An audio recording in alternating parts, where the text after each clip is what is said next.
সত্যের হবে চিরজয়, মিথ্যার হবে পরাজয়।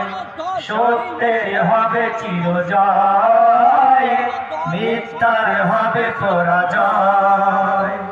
সত্যের হবে চিরজয়, মিথ্যার হবে পরাজয়। আসসালামু আলাইকুম।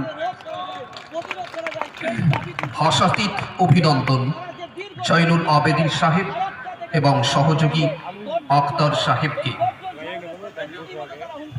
কোরআনের মূল মন্ত্রই সত্যের প্রকাশ ঘটলে অসত্যের বিনাশ হয়। এবার মঞ্চে আমরা ডেকে নেব মিস্টার তায়েদুল ইসলাম সাহেবকে, state president SDPI, social Democratic party of India.